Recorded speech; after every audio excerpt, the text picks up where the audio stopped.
All right, can everyone hear me? Okay, we went with the mic. We're also being recorded, so don't be booing or things like that. Keep it clean. Yeah, that's right.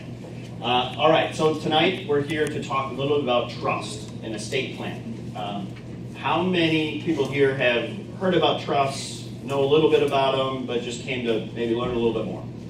Okay, lots of hands, good. It wasn't for the free food then. Fantastic. So we have a lot to kind of go through. I'm just going to kind of jump into it.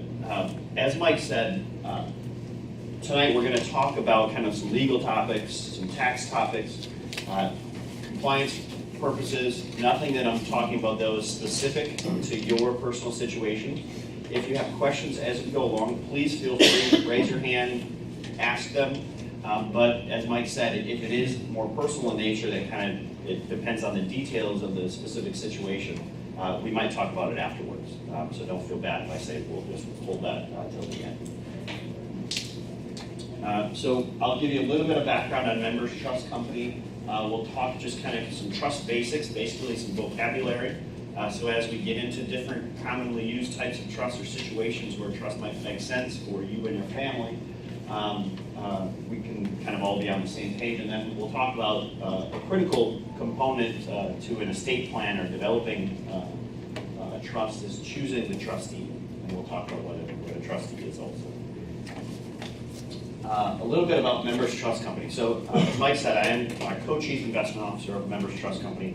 So my day-to-day activities are more on the investment side, which we're not going to talk too much about tonight. Prior to joining Members Trust Company 12 years ago, I worked for Bank of America in their trust administration as a trust officer. So that's kind of my background is both in trust administration and why we'll be able to talk about trusts and trust estate planning topics. I'd like to say I saw the light and came over to the credit union side of the industry. It was a fantastic move. Members Trust Company, we're basically a cooperative among credit unions across the country. So credit unions came together and said, we want to provide the same services that Bank of America or the Northern Trust or the JP Morgans provide, but with the credit union ideals and kind of service-first mentality. And so that's what Members Trust Company was created back in 1987. And we work with credit unions. We're owned by over 40 credit unions across the country. And we provide trust and estate planning and wealth management services to credit union members. When I started at Members Trust 12 years ago, we had $65 million in assets under management. So we managed $65 million for credit union members across the country. Today, we're at $2.3 billion. So that's a testament both to how successful credit unions have been in addressing the needs of individuals, but it also gets to the point of how necessary trust services have become. Our lives have been getting more and more complicated. And trying to plan for all the what-if scenarios that exist is difficult. And that's what trust really can be a great tool for, is planning for all those what-if scenarios you have in not just your current finances, but also for the future and for your family members and individuals that you want to leave something to. So now we'll just kind of cover some trust basics. So what is a trust? A lot of people that we talk with, they've heard of a trust, they don't know exactly what it is. And I think the easiest way that I can explain it is think of a trust and a trust document or a trust plan, estate plan, as a contract between two parties. You have the party that has a particular need, something they need to plan around. Maybe it's a special needs child, or it's just leaving money to individuals, or they're worried about what happens if they become incompetent and they're handling all their finances. And they need to come up with a plan. And so they create this trust document that lays out what will happen in all these different scenarios. And then they choose a trustee or the second party that then is in charge of carrying out that contract or that plan that they have. That's really what a trust is. It's putting in writing what your plans or your wishes are for a future event. And so that gives a lot of flexibility planning purposes wise. In general, there are kind of two main types of trust documents. There's what's called revocable trust. Sometimes it's called a living trust, and we'll talk more about this, but a revocable trust is just that. It can be changed, it can be revoked, it can be amended. Because of that, a revocable trust isn't its own taxable entity. You know, if you create a revocable trust and you fund it with assets and they earn dividends and interest and capital gains, all of those tax impacts flow through to the individual that created the trust. It's not its own separate entity. The second type of trust is what's called an irrevocable trust. Just as the name implies, once you create an irrevocable trust, generally the terms of that trust are set. And because of that, that type of trust is its own taxable entity. The tax impacts of income and things don't flow through to the individual that created it necessarily. So you have to file a tax return, and there are lots of planning reasons why you might want to create an irrevocable trust. But those are the two general types and the different taxation between the two. A revocable, tax-wise, it's not its own entity.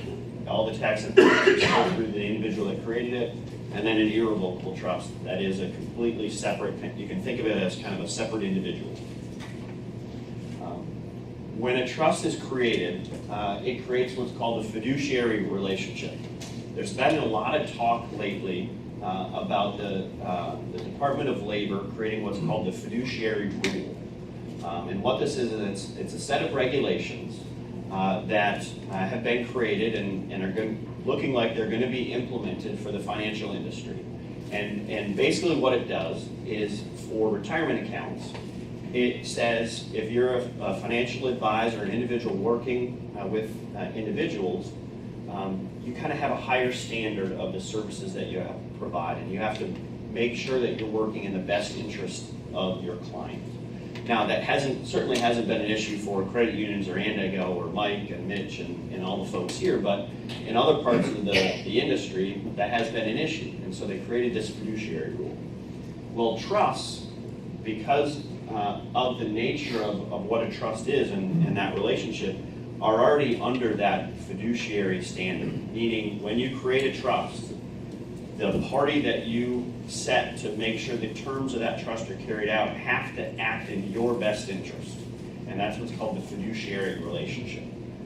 And we'll talk more about what that means, but essentially it means they have to administer the trust, so carry out the terms of the trust, handle the investments for the trust, handle the taxation, filing tax returns with an irrevocable trust. There are a lot of duties that come along with this fiduciary relationship that exists when you create a trust document. Any questions on that slide?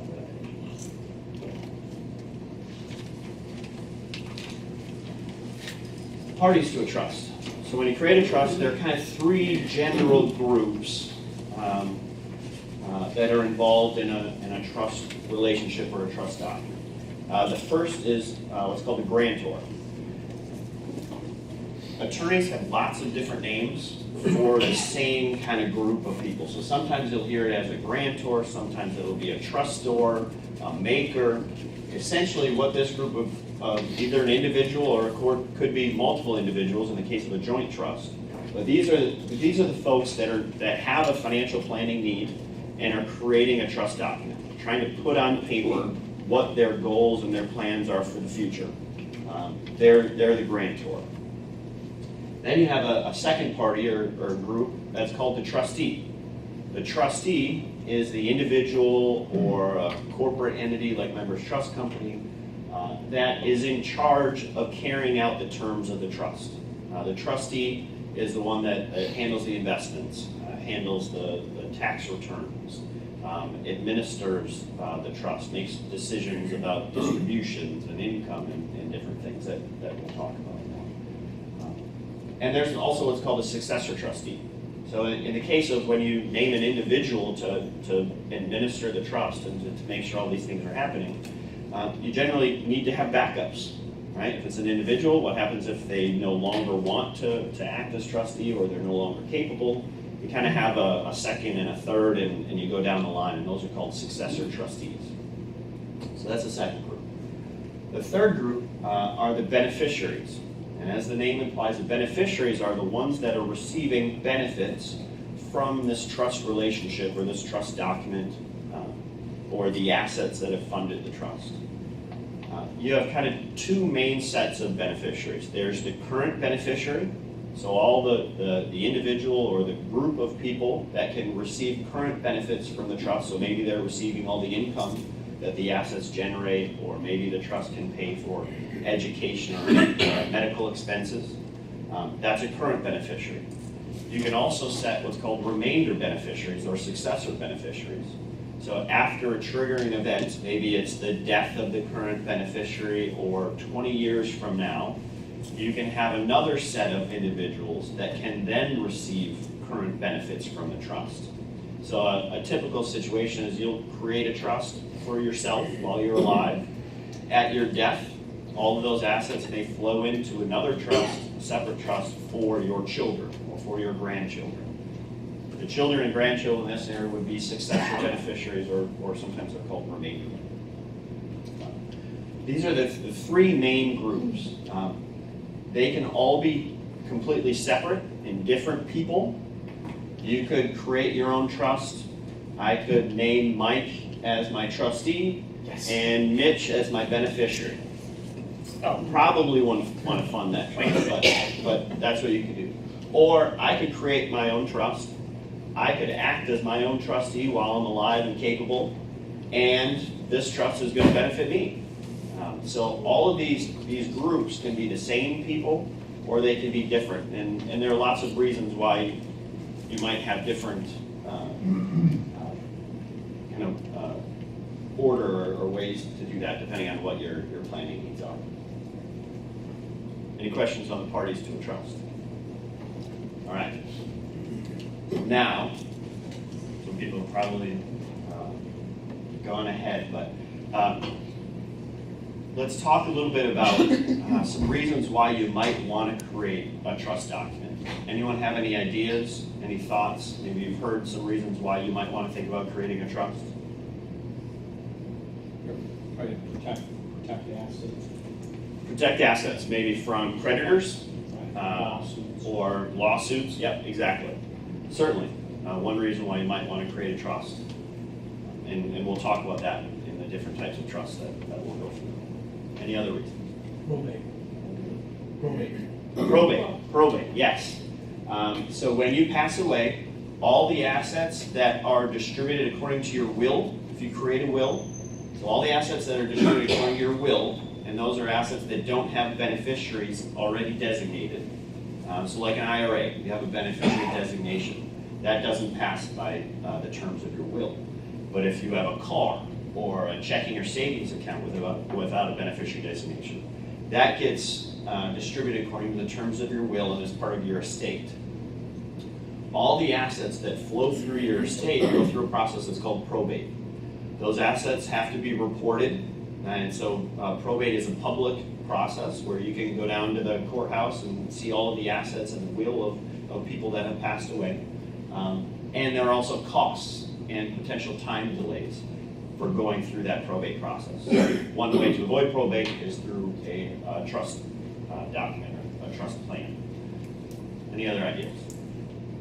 When I get old and decrepit and can't make my own decisions. Yes, incapacity is a good one.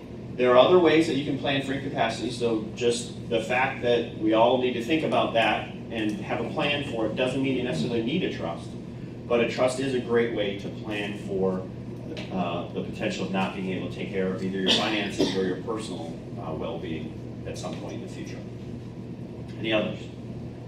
Take care of somebody else who might have some special needs, say a family member who, Yep. a parent, somebody else who might have special needs. And Yeah, exactly. If you have concerns about some individuals that you're caring for, or you need will caring for in the future, a trust is a way to not only kind of plan for them financially, but also to kind of plan for their well-being and set out what your intent is kind of for their personal well-being, whether it's you want to pay for educational expenses down the road and try to create an incentive that way, or different things. A trust is a great way to plan for all of the what-if and unique circumstances that we all have in our lives, in our family relationships, and our financial lives.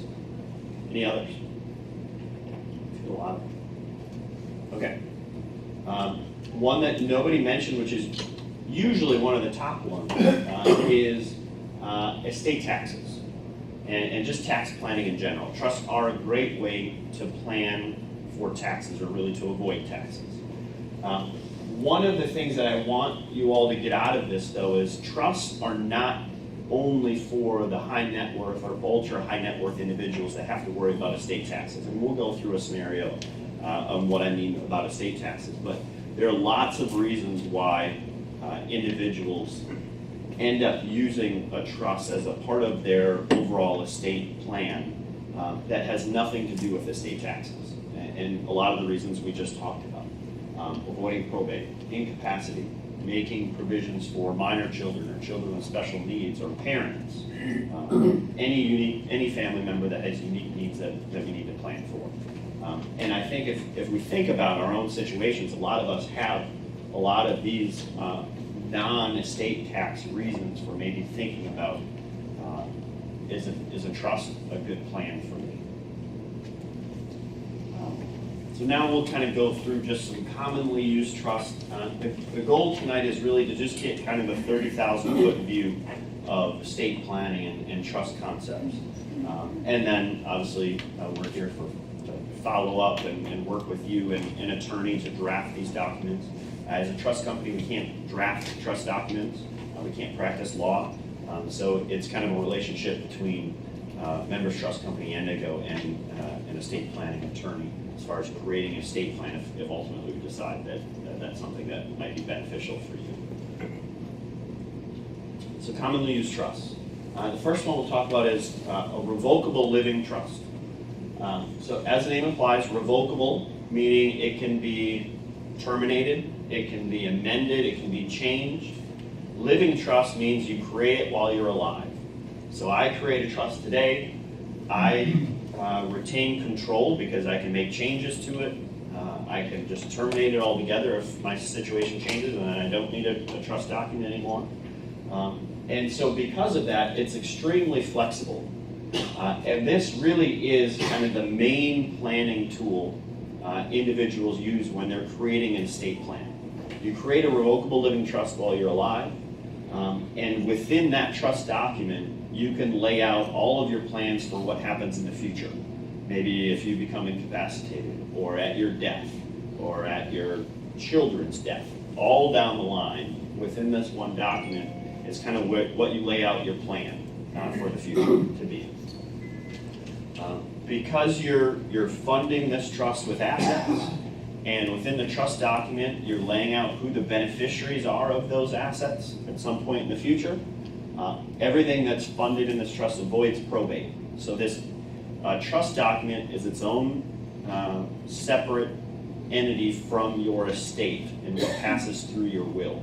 So most individuals, and this is a common question, if I have a trust or if I have a will, do I need the other?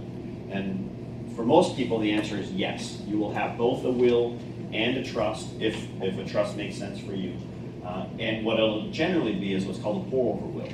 Your estate and your will say any assets left in my estate after I die and to pay all the creditors and all of those things, all those assets will flow into my trust and then go according to the terms of my trust. The reason why you do that is because there might be some assets that you don't want to actually title or put into your trust, like maybe real estate, your car. There are some assets where checking your savings accounts that you would wait and do it through your will in the estate process rather than through a trust. But revocable living trust avoids probate. Within a revocable living trust, because it's a document you're creating while you're alive, you can do incapacity planning. So you can say within a trust document, if something happens to me and I can't manage my own affairs, my spouse or my brother or Members Trust Company will step in and act as trustee and manage my financial affairs for me. Basically step into your shoes and make sure that you're being taken care of. That could be paying your bills, property taxes, collecting all of your assets, doing accountings for all those assets, all of those kind of activities that otherwise you would do.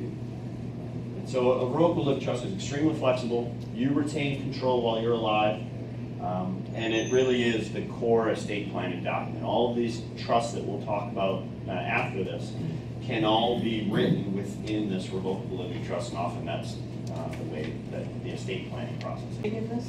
You can put real estate in it, and oftentimes people will. And Yep. can you put real estate that's out of Illinois in it? Yes. Okay. Yeah. You can, so one of the benefits to it for trusts and why they're so flexible is as long as you're not violating the law or public policy, you can do whatever you want within a trust document. You can fund it with any type of asset, and you can do all sorts of planning, and that really is the benefit. A trust document itself is just a blank piece of paper. And you and your attorney are working and writing the terms based on what your intentions are for the future. That's the beauty of a trust, is it can be very specific to your own unique situation. This isn't like a document that you pull off the internet and that's your trust. You can do that. You shouldn't do that because we all have unique situations. And that's the beauty of a trust, is it can really address your situation uniquely. Before we get on to some other types of trusts, I do want to talk a little bit about estate taxes. The reason why we do it here is because the revocable living trust really is the way to kind of start thinking about estate taxes and planning for estate taxes. So estate taxes, otherwise known as death tax, when you die, all of the assets that you've accumulated in your life count towards what's called a unified credit amount. And so this is a chart of what this credit amount was, and if back in 2009, if you passed away and you had over $3.5 million, you would owe a maximum tax of 45% on assets above $3 million or $3.5 million. In 2010, estate taxes went away for 1 year. Guess what? George Steinbrenner passed away in that 1 year, 2010. His family, I don't know, they pulled the plug, I don't know what they did, but financially, they weren't too upset that it just so happened to be in 2010. They saved a lot of money in estate taxes. In 2011, Congress kind of got their act together again, and they reinstituted estate taxes, and it was $5 million. You could give up to $5 million away, or have that be in your estate, and you wouldn't pay any estate taxes. Now, that amount is indexed for inflation. So you can see in 2013 it was 5.2, then 5.3. Today, if you pass away, you can give up to $5.5 million completely estate tax free. Now, one qualification is there's what's called a marital deduction. So between husband and spouse, or between spouses, you can give an unlimited amount of money, and there are no estate tax implications at all. So the second spouse to die is when this really kind of kicks in. Right now, the maximum federal estate tax rate is 40%. So it's tiered, but you could pay as much as 40% in estate taxes, which could be a pretty sizable amount, especially when we're talking about an individual that has accumulated more than 5.5 million. The future of estate taxes and the estate tax code is always murky. Congress has said that this is permanent, and in the tax code it's written as permanent, but we also know during the last campaign cycle, both Hillary Clinton and Trump had very differing opinions on what to do with the estate tax. Trump's plan is to do away with this estate tax altogether. Right? Sounds fantastic. But there's also what's called a step-up in basis. So if you pass away and let's say you have Google stock and you bought it for $10,000 20 years ago or whatever, Microsoft stock, and today it's worth $2 million. Well, when you pass away, you get what's called a step-up in basis. And so instead of the tax basis of the stock being $10,000, it goes up to the current market value. So if it's sold, or your beneficiaries or kids or whatever sell the stock, they don't pay capital gains. That's under the current system. If they get rid of estate taxes, and Trump's plan is to get rid of estate taxes, but not have a step up in basis. So depending on what your situation is, it could be a positive or a negative. And ultimately, it's kind of more of a negative for people that have estates less than $5.5 million, because they're not getting this benefit, or they're not using all of this benefit anyways, and now they're gonna have to pay, or their beneficiaries will have to pay capital gains taxes. So we don't know exactly what this is gonna look like, but a good estate plan can plan around that. There are ways to draft a document to plan for the fact that in all likelihood, these figures are gonna change. So that's kind of part of the trick to estate planning is not only trying to plan around all the what-if scenarios in your lives, but also all the what-if scenarios in the tax code and legal side of it. This is just federal estate taxes. There's also state estate taxes. In Illinois, if you have more than $4 million, the maximum tax rate, I think, is 28.5%. So that's on top of federal estate taxes. So if you don't do any planning, and that's kind of in a scenario we'll go through here, if you do absolutely no estate planning, and we're going to use Mr. and Mrs. Jones, as a married couple, they have we'll call it $7.5 million. Mr. Jones passes away, you can give unlimited amounts between spouses and then have no estate taxes owed. So in this case, we're going to say Mrs. Jones inherits all $7.5 million. It was her money anyway, so she has all $7.5 million. When Mrs. Jones passes shortly thereafter, now her exemption amount is only $5.5 million. So they have $2 million that's now taxable. And if it's at 40% rate, that's $800,000 that would go to Uncle Sam, and then their beneficiaries will receive the remaining portion. That's a pretty big check to write, and there are some very simple, basic ways to avoid that. A very simple, commonly used estate plan is what's called an AB trust, or a credit shelter marital trust scenario. Same situation, Mr. and Mrs. Jones have $7.5 million. Mr. Jones passes away. The difference, what we're going to do differently here is, instead of all of those assets immediately going to Mrs. Jones, we're going to do something a little bit different. We're going to fund what's called a credit shelter trust. The problem we have here is when Mr. Jones dies, both Mr. and Mrs. Jones can give away $5.5 million estate tax free. In this scenario, though, we didn't use any of Mr. Jones's exemption amount. So we're going to try to use that. And the way you use that is you take the exemption amount at the time, the $5.5 million, and you fund what's called a credit shelter trust. You're trying to take advantage of that credit shelter, the exemption amount. And so you put that amount into a trust. The remaining $2 million then goes to Mrs. Jones.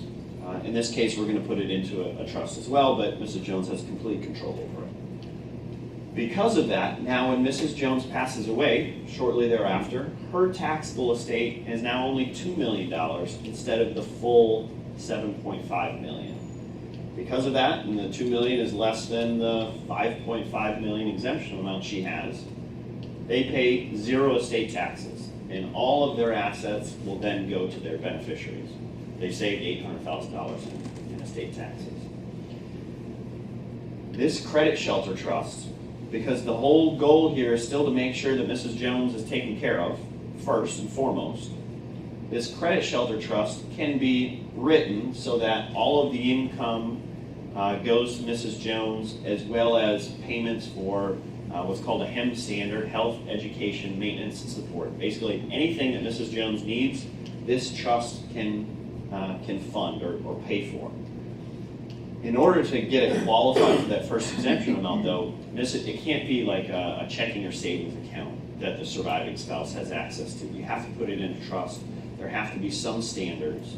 Still, that doesn't mean that the trust can't pay for the mortgage and the car payment and all the needs of that surviving spouse. But there has to be some structure to it. And that's typically the AB, B being the credit shelter trust, A being the marital trust portion. And this is a very commonly, inexpensive estate plan to put together, and it can lead to some real savings. There was talk about the estate tax not being $5 million, but going down to $2 million or $1 million. And when you think about all your assets, all your IRA accounts, your real estate properties, maybe some life insurance that you have, it's getting easier and easier to get into those possible areas where estate taxes might be more of an issue. And we don't really know what the financial picture is going to look like for the country going forward. And there might be a need to raise estate taxes or to lower the exemption amounts to collect more money. So it's important to at least go through the process of saying, is this something that we should plan for or try to plan for? And there are other ways to do it, not just an AV trust, but there are some real potential savings for doing this type of an estate plan. Are life insurance proceeds taxable? So the question was, are life insurance proceeds taxable? And as any good answer, it depends. Okay. We will go into an irrevocable life insurance trust, and we'll talk a little bit more about life insurance. But if you are the owner of a life insurance policy and you maintain the ability to change the beneficiary or to make changes to that policy, then in general, yes, it is includable in your taxable estate.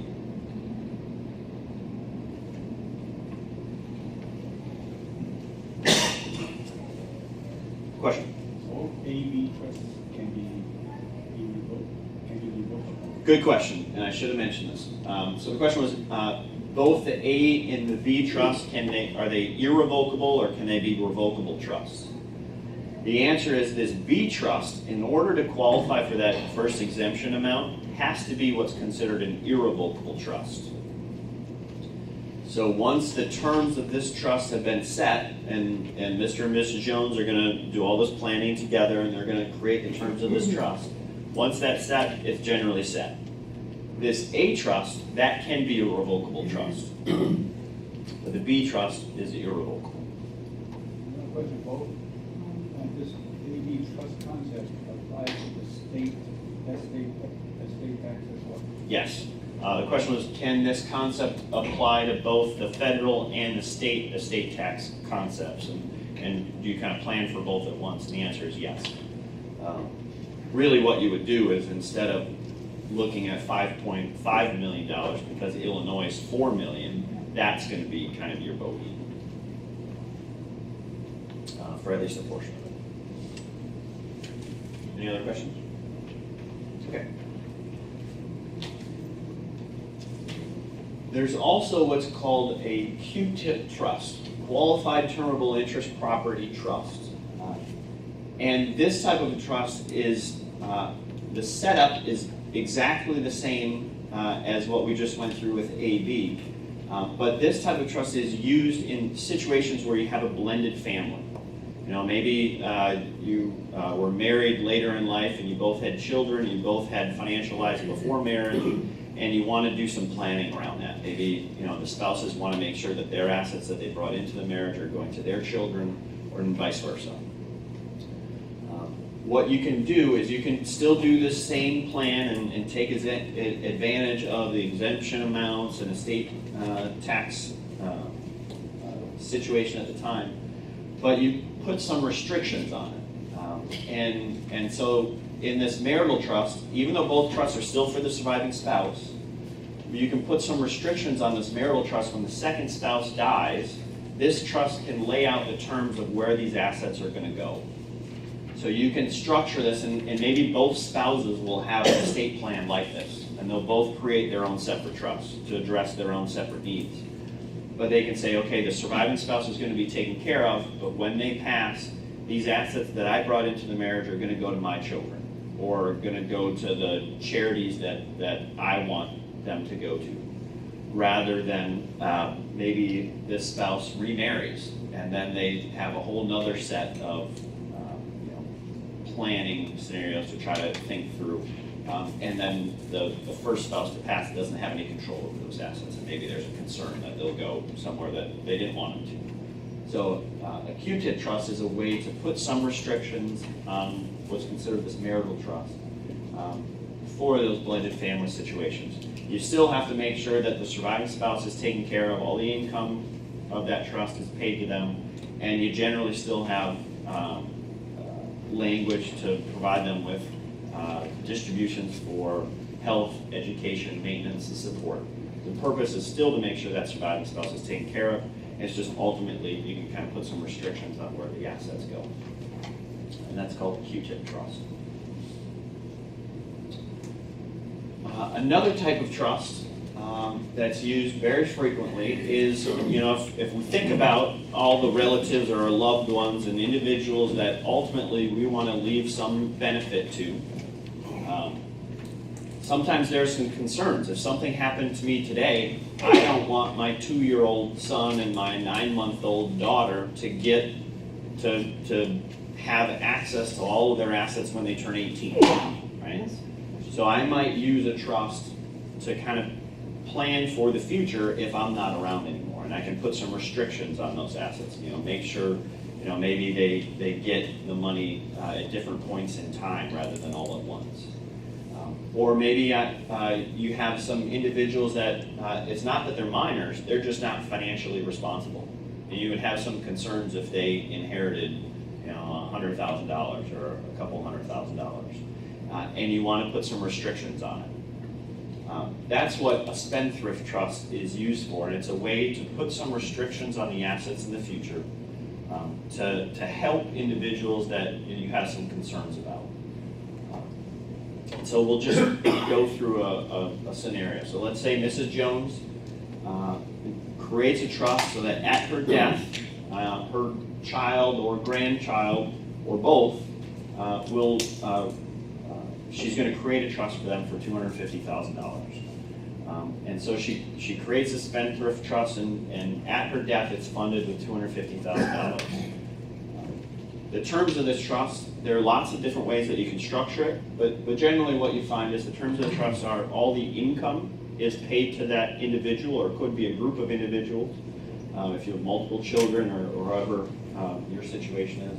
So all of the dividends and the interest that this $250,000, when it's invested, generates can be paid out to them and cover their car payments or mortgage or whatever they want to use the money for.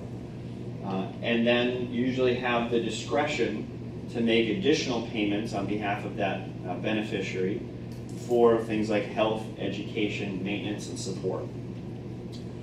And those are what are called ascertainable standards. So basically there are some standards in law, and if those beneficiaries, let's say they want to buy a new car or they're going to school, they would have to go to the trustee, go to the trust, and say, here's what I'm looking, I need $20,000, and it's going to be for my first year tuition at University of Illinois.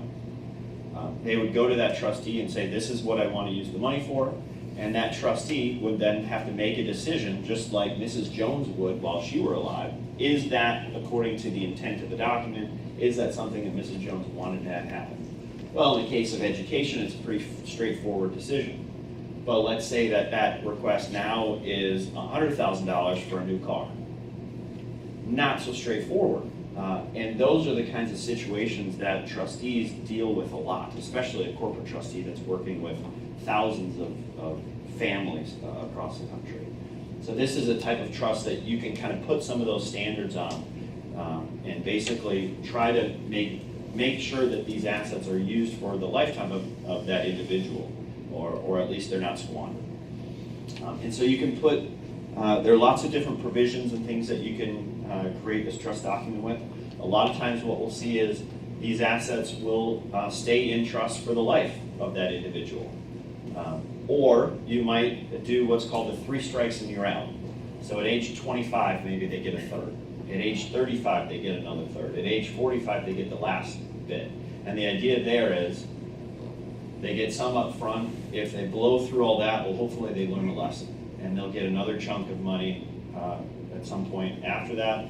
Hopefully they learn a lesson. And if not, that third time and they blow it, well, that's kind of the way it is. There are lots of different ways that you can structure these spendthrift trusts.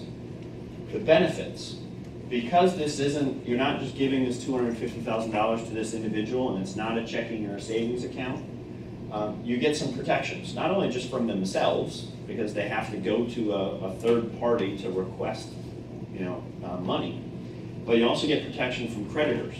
So if they're in because they don't technically own the money, it's in a trust, and there are restrictions on it. If they're in a car accident, or they had racked up thousands and thousands of dollars of credit card debt before Mrs. Jones passed away, those creditors cannot go to the trust to collect.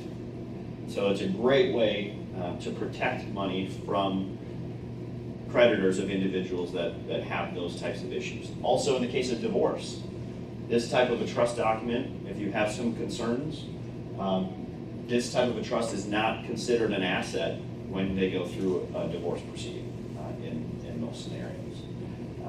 And these assets are excluded from their estate. So if you've ever heard about dynasty trusts or really wealthy families that create all these trusts for their kids and their grandkids and their great-grandkids, that's a way that for all of those generations, you can exclude these assets from that estate tax calculation. And so that's a really powerful tool for wealthy families and a way to do that. Any questions on Spendthrift Trust? There's also what's called a charitable remainder trust. So if you have charitable intent, there's a way that you can create a trust to try to carry out that charitable intent. So one way that it can work is you can create this trust and you can fund it with assets, cash or stock or whatever. And during your lifetime, or a set number of years, or the lifetime of a child, you can collect an income stream. It can be a percentage of the total, so maybe 5% a year of the total that you have distributed to you, or it can be a set dollar amount. There are lots of ways to plan it, but basically it's a way to kind of like annuitize an asset that you have, get an income stream during your life, and then at the end, when you pass, or after a certain number of years, or after your child passes away, what's ever remaining in that trust will then go to the charity that you've chosen. So it's called a charitable remainder trust. Certainly you need to have charitable intent when you're doing this, but one of the major benefits is, let's say you have highly appreciated stock, and it's a good portion of your net worth, and from an investment perspective, it's a concentrated position, and you want to kind of do some planning around that. You can't sell it, because if you sell it, you're going to have tons of capital gains, taxes, and that's not such a great thing either. You can take that highly appreciated stock, fund it into a charitable remainder trust, get a charitable deduction when you fund this trust, but also, because it's the remaining portion of this trust is going to charity, the stock can be sold, and you don't have the same capital gains implications that you would as an individual if you were to just sell the stock on your own. So this kind of a trust kind of serves two purposes. It can fund your charitable intent, and you get a charitable deduction, but it's also a way, investment-wise, that you can handle, if you have a highly appreciated stock, and it doesn't have to be stock, it can be real estate, it can be any asset, can be used to fund this type of a trust. That's a charitable remainder trust. There's also the reverse is true. It's called a charitable lead trust. You create a trust, you fund it with an asset, and instead of money going to yourself every year or to your child or spouse, money will go to charity for a certain number of years, let's say 20 years. And at the end of that time period, everything that's remaining will go to non-charitable beneficiaries, maybe your kids or your grandchildren. It's just kind of the reverse of this charitable remainder trust. And there are reasons why you might want to do that as well, but they're both kind of ways to fund your charitable intent. What do you call that? What do you call the one, The charitable lead trust. lease trust? Lead, L-E-A-D. So you're leading with the charitable distributions, rather than the charitable distributions being the remainder, what happens at the end. Are these revocable, irrevocable, either? Irrevocable. In order to qualify for a charitable deduction and to get this charitable benefit, it has to be irrevocable. Otherwise, people would just create this trust, fund it, and say, yeah, no, forget it, I changed my mind, and take it right back. So you are, one of the things that you have to be comfortable with if you create this type of a trust is you're effectively giving up control of that asset to your trustee. You could be your own trustee. You have to be a little careful with that. But you could be your own trustee and you can create an income stream, so you still get benefits from it, but you're effectively giving up control and giving up that asset when you create this type of a trust. But that's generally what's required if you're going to get it out of your taxable estate. That's another benefit to this, is that it's out of your taxable estate, or you're going to get a charitable deduction. You can't kind of have your cake and eat it too, get those things and still have control ultimately of the asset. All right, irrevocable life insurance trust.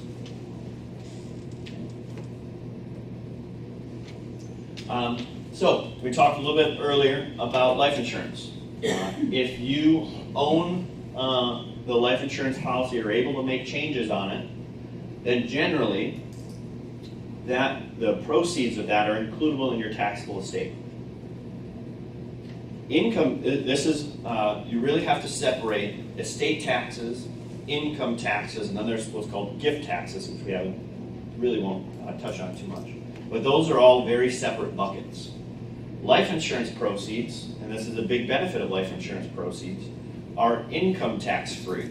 So your beneficiaries, when you die, they get your life insurance proceeds. They're not paying income tax on that money, but they very well might pay estate taxes, or your estate might pay estate taxes on that life insurance money.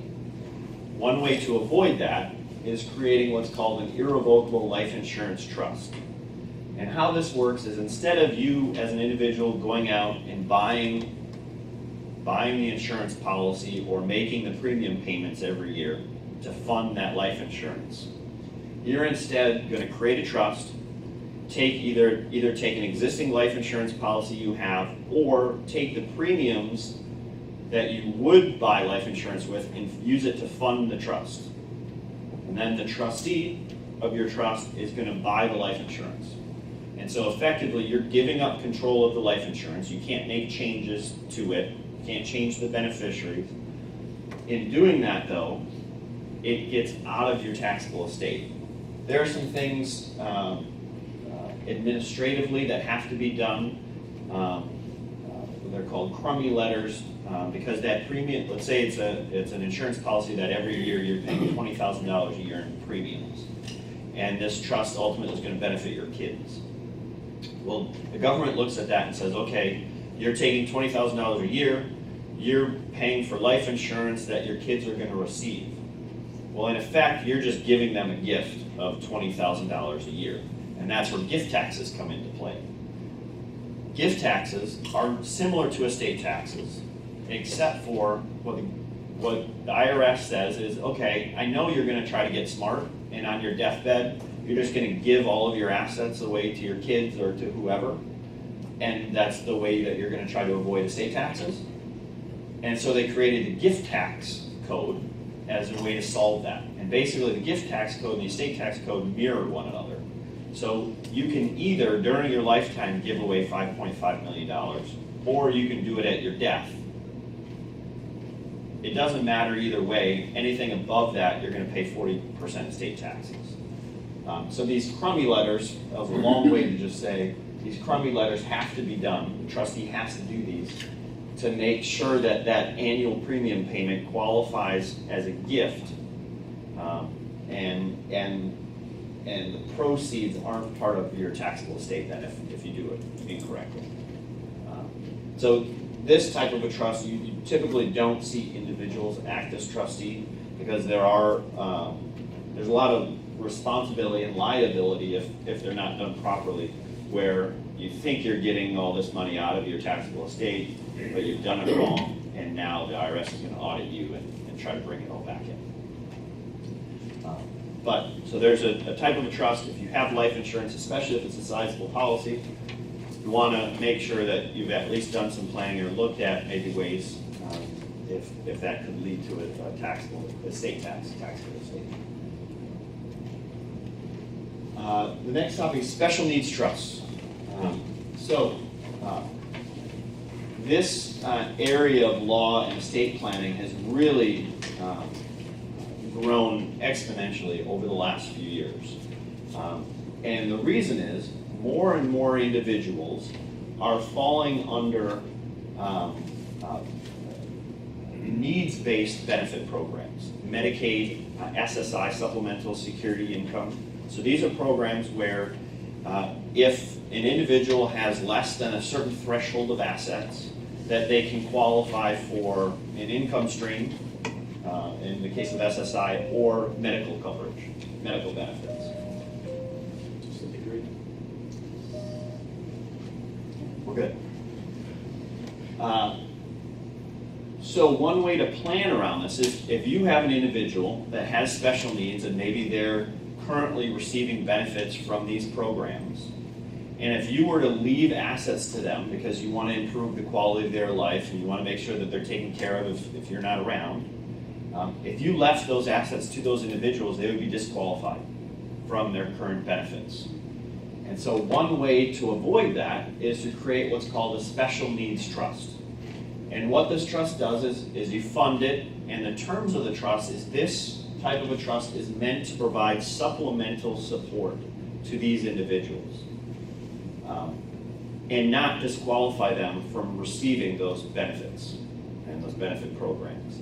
So just as an example, you could fund this trust and it could be used to pay for a computer or a specialized van or vacations, anything that can improve the quality of that individual's life, but not cover kind of their day-to-day expenses like housing, clothing, food. If you cover those types of things, those counts as resources and will disqualify them from these from these benefit programs. This is just like those irrevocable life insurance trusts. This type of a trust can be extremely difficult to administer because the laws are always changing. You know, our benefit programs are changing. They're state by state specific. And as a trustee, you have to make sure that when you're doing distributions to these individuals, that those distributions aren't being counted as a resource and disqualifying them. You can't just give cash to these individuals that are on these programs. You have to pay it to the providers directly. There are certain things that you can't make payments for. And so it can get really complicated. But the great thing is that there's a tool that we all can use to help these types of individuals. And this is an area I know Members Trust Company, it's really been a focus of ours because what we see is these are the members that have these situations in their lives are the ones that really need help. And this is a great tool to kind of be able to plan for supporting those types of individuals when you might not be around any longer to do it. Any questions on that? Okay. Now we're just going to go through a couple of scenarios here, and you're going to tell me, of all these trusts we've talked about, which ones make the most sense. So scenario one, we have Bill and Helen, they're ages 50 and 55. They have 2 adult children, 5 minor grandchildren. Their concerns are Helen handles all of the finances. She pays the bills, she does the investments, she handles everything. Bill really just doesn't have a desire, doesn't want to mess with it.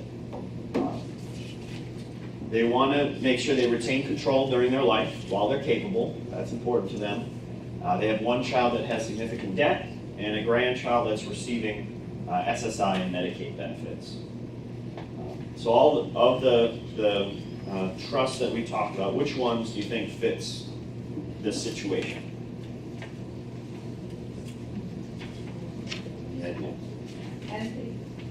What was that? Spendthrift Trust, yes. Yep. So this child that has significant debt, One way to protect that child is to create a spendthrift trust, and rather than giving them their inheritance outright, you put it into trust with some restrictions, but make sure they still get benefits, but it protects them from that credit card company or whatever that debt is that they have. Anything else? Special needs trust? Special needs trust, yep. So this grandchild receiving benefits, you don't want to disqualify them. You would create a special needs trust in that situation. Any others?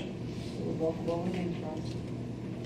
A revocable living trust? Revocable, yeah. So right up front here, this revocable living trust, if they want to retain control, a revocable trust gives them that control.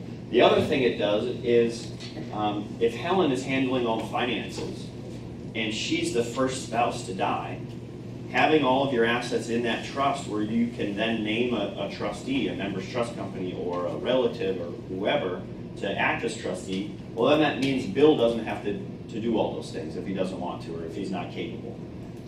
That trustee will step into Helen's shoes and take care of their financial affairs just like she would. So what Helen and Bill likely would do is they would create a revocable living trust while they're alive, and then at their death is when they would create a spendthrift trust for the child that has debt and a special needs trust for the grandchild that's receiving state benefits. That revocable living trust really is kind of the main tool, and you're creating all of these other trusts within it for the what-if scenario. Did you set those other trusts up at the time of creating the revocable living trust, or Yep. do they automatically kick in when they pass away? Yeah, both. So you would create all those other trusts, the trust for your children, your grandchildren. You would think through that and plan through that at the same time you're creating a revocable living trust. Because it's a revocable trust, you can change that. So if one kid really bugs you, you can write them out all together. So you can always change it. And then at those triggering events that you've written in the document, that's when the other trust documents will come into effect. Be funded. Question? You just triggered something in my mind. The instance that you just mentioned, the child that you, can they sue? Anyone can sue. Yes, they can. But if you have a documented estate plan and there aren't any issues about were you coerced when you were creating that estate plan, it's going to be very difficult for them to win a lawsuit like that. As long as you're of sound mind when you do that, you don't have to give money to your children if you don't want to. We've seen plenty of documents, more than I wish I would have seen for sure, where individuals will give $1 to a specific person because they want that person to know that that's what they valued that relationship at. So you can do those things. I was thinking more in the instance of the charitable one where the person passing gives their entire estate to charity, and let's say they have 4 kids, and gives them nothing. Yep. They, Yeah, we all see 4 that. could sue, but they probably lose. They could, yeah. They lose.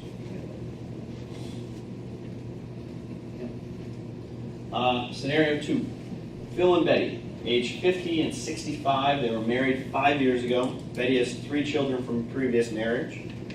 Their concerns: Betty wants to be sure that Phil is taken care of during his life, primary concern, but she also desires that the assets after Phil's death, the assets that she brought into the marriage, are distributed among her children, and not necessarily Phil's, or if he remarries the gardener or whatever the case may be, that they don't go somewhere else. What type of a trust? QTIP. QTIP, not just to clean your ears, also for blended family scenarios, and this is a perfect example. They create this trust. Phil's taken care of during his life. All the distributions from both that credit shelter and the marital trust are for the benefit of Phil. But at Phil's death, then it goes back to what Betty had intended that money to go to. Now, she can give Phil some guidelines. she could say, okay, you can set the percentages among my children if you want. Or she can say, it can go to my children or the grandchildren or the great-grandchildren if you want to give him some planning flexibility. So it can be broad, but you can also restrict it. And so that's what a QTIP trust does. It allows you to plan for those kind of blended family situations. So that brings us to choosing a trustee. So that trustee, the individual or the group of people, you can have multiple trustees, co-trustees acting together, or an entity like Members Trust Company. It's an important decision. We kind of talked about some of the administrative tasks when it comes to life insurance trust or the special needs trust. But administering trust documents and estate plans can be a difficult task. And oftentimes, individuals might not want to take on that responsibility, or they don't really understand what that responsibility would be at the time when trust documents are created. And so maybe they decide down the road when it's time for them to step in as trustee, this isn't kind of anything I want to do, and they decline to act. You write somebody in a trust, that means that you have an intention for them to act as trustee. That doesn't guarantee that that's what's going to happen. Administering a trust, especially when it comes to a family dynamic, can cause a lot of issues, and we see it all every day. In the case of a Spendthrift Trust, when instead of leaving assets to an individual outright, you leave it in trust for them because you have concerns. Well, that's some conflict just at the start. They're going to be mad in all likelihood. Well, why didn't you trust me to leave this money to me outright? And if you have an individual, maybe it's a family member, that's that gatekeeper, the one that's acting as trustee, the one that's deciding whether they can get a distribution for that $100,000 car or the education expense. We see it a lot where it changes the family dynamic, and I think it's a difficult ask of any family member, and so that's one reason why you might want to think about having a corporate trustee versus an individual. Being trustee, you not only need to know kind of the administrative duties of administering a trust and making decisions on distributions and things, but also the investment piece of it. We haven't really talked about how the assets of your estate and your trust are invested. Stocks, bonds, real estate, what have you. In all likelihood, an individual, obviously not in every case, but an individual probably will have to go to somebody to give them advice on those investing duties. And that can add to the cost. And so now you might have a trustee, an investment person, and they all might have costs associated with it. And then you have kind of the tax matters also. One of the duties of a trustee is to file tax returns if they're needed, and just make sure that you're administering the trust effectively from a tax perspective.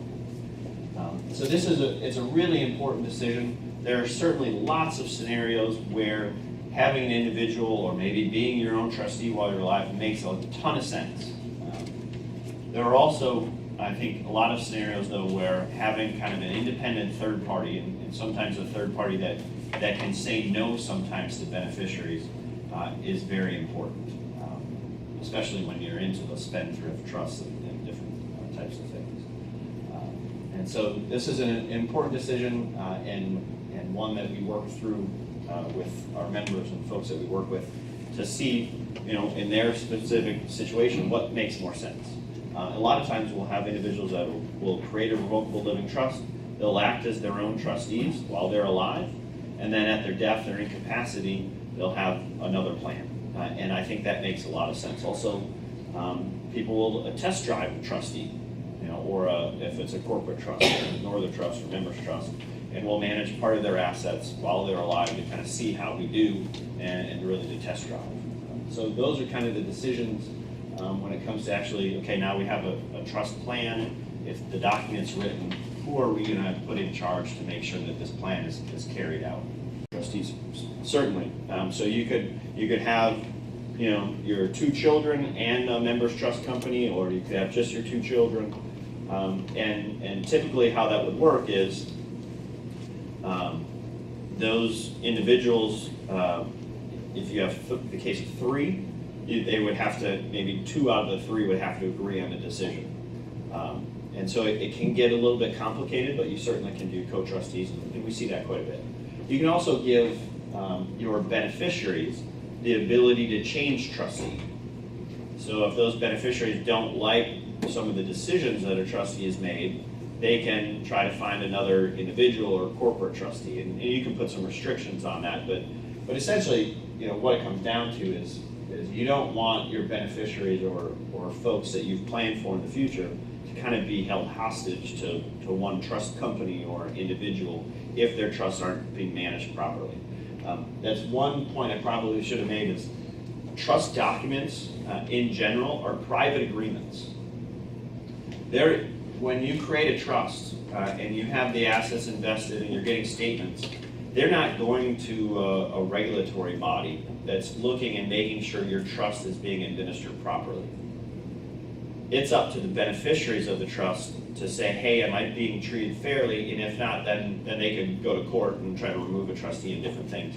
But these are private documents. And so if you have individuals administering them, there's potential that they could be doing things they probably shouldn't be doing as a trustee.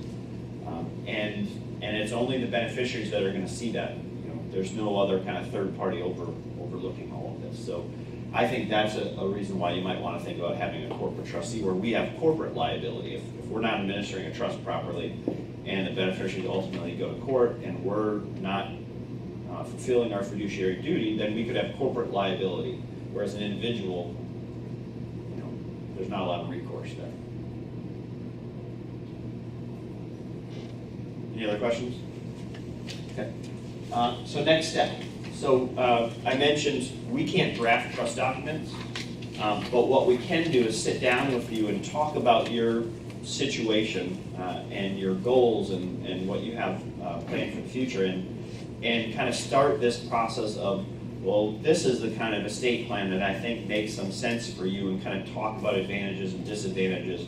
And we don't charge for that. It's not hourly. We're not hitting the button and starting that. And so that process can be very valuable versus the first step is going to an attorney to start that process. So if you have a current estate plan, tax laws and estate planning laws in general change fairly frequently. We're happy to review those documents and make sure they're still carrying out the intent that you have. We don't charge for that or anything like that. So feel free to bring those in and have us review them and go through them with you. We're here as a resource. That's the whole idea of the credit union is we're here to provide a service.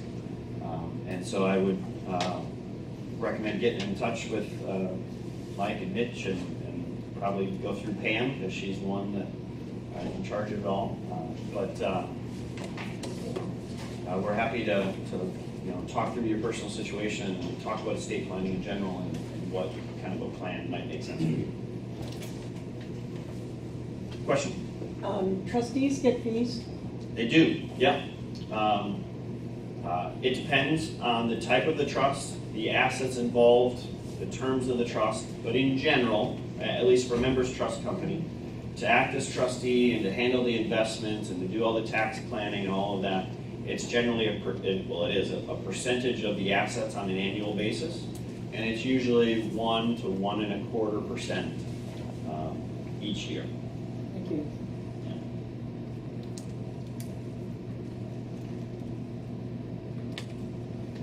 And when you say assets, does that include home, real estate?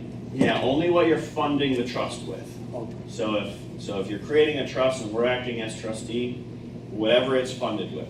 And in the case of real estate, so let's say you create a revocable living trust, but you want us to act as trustee initially, so we're paying your utility bills and property taxes and all of those things.